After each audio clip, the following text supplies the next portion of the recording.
سامعین محترم، یہ یاد رکھیں کہ آخرت کی سب سے پہلی منزل قبر ہے۔ پہلی منزل کیا ہے؟ قبر ہے۔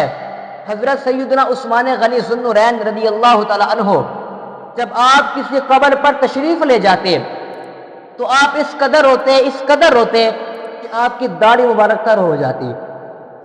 آپ کی داڑھی مبارک تر ہو جاتی۔ کسی نے عرض کیا کہ جب آپ کے سامنے جنت کا اور دوزخ کا تذکرہ کیا جاتا ہے تب آپ روتے نہیں، جب آپ کسی قبر پر تشریف لے جاتے ہیں تب آپ روتے ہیں، اس کی کیا وجہ ہے؟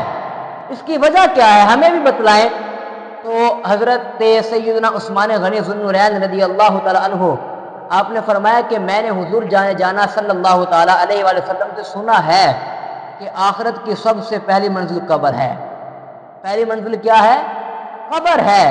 اور اگر قبر والے نے اس سے نجات پائی تو اس کا بعد والا معاملہ آسان ہو جائے گا، اور اگر قبر والے نے اس سے نجات نہ پائی تو اس کا بعد والا معاملہ بہت سخت ہو جائے گا۔ اب اس سے پتہ کیا چلتا ہے؟ اگر انسان نیک ہے، اس کے اعمال اچھے ہیں، اس نے ساری زندگی نیکیاں کی ہیں، اگر اس سے کوئی گناہ سرزد بھی ہو گیا تو اس نے فوراً رب کی بارگاہ میں توبہ کی کہ یا اللہ تو مجھے معاف کر دے، تو مجھے معاف کر دے۔ رب نے اس کی توبہ قبول فرما لی، اور جب وہ قبر میں جائے گا تو قبر کے معاملات اس کے لیے آسان ہوں گے۔ قبر کے معاملات اس کے لیے آسان ہوں گے۔ جب قبر کے معاملات اس کے لیے آسان ہوں گے تو اس کی اگلی منزلیں بھی آسان ہو جائیں گی۔ اب جو بندہ ساری زندگی گناہ گار رہا، ہر وقت اس نے گناہ کیے، اللہ سے بھی نہ ڈرا، رب کی بارگاہ میں ایک بار بھی نہیں آیا، توبہ بھی نہیں کی، اور جب وہ قبر میں جائے گا تو اس کی قبر کی جو منزلیں ہیں وہ بہت سخت ہوگی، بہت عذاب اس پر آئے گا، اور جب قبر کی منزلیں بہت سخت ہوگی تو اس کی اگلی منزلیں جو ہیں، اگلے معاملات ہیں، وہ بھی بہت سخت ہو جائیں گی۔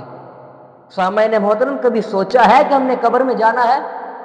یہ دنیا کی آرائش، زیب و زینت ہمیں لے کر بیٹھ گئی، ہمیں قبر بھول چکی ہے کہ ہم نے قبر میں بھی جانا ہے، ہمیں قبر بھی پتہ نہیں نصیب ہوگی کہ نہیں ہو گئی۔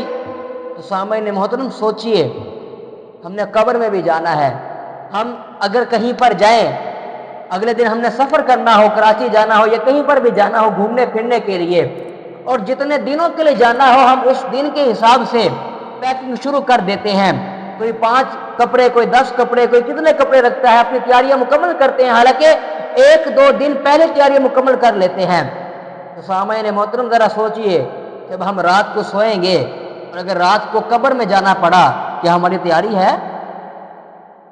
کیا ہماری تیاری ہے؟ قبر میں جانے کی ہماری تیاری ہے؟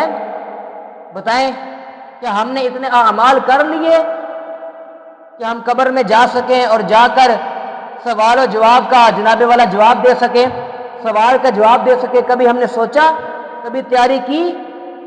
تو سامعین محترم، رات کو جب آپ سویا کریں تو 10 منٹ نکال کر، موبائل کو سائڈ پہ رکھ کے 10 منٹ نکال کر آپ اپنا محاسبہ کریں کہ میں نے آج کے دن میں کتنی غلطیاں کی، کتنے گناہ کیے۔ سوچیں ذرا، سوچیں کہ اگر آج رات مجھے رب کی بارگاہ میں جانا پڑے تو کیا میری تیاری ہے کہ نہیں ہے؟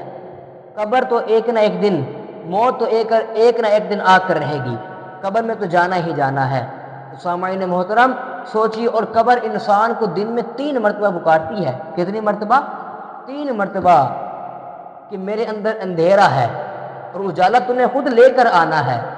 تو سامعین محترم، قبر کی تیاری کیجئے۔ آج بہت سے لوگ ہیں کہ جب اذان ہوتی ہے وہ چوک و چراہوں میں کھڑے رہتے ہیں، مسجد میں انہیں آنے کی توفیق نہیں ہوتی۔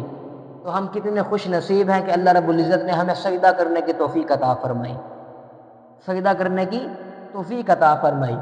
جب رب کسی سے ناراض ہوتا ہے تو اس سے مال نہیں چھینتا، اس کی عزت نہیں چھینتا، رب اسے سجدہ کرنے کی توفیق چھین لیتا ہے۔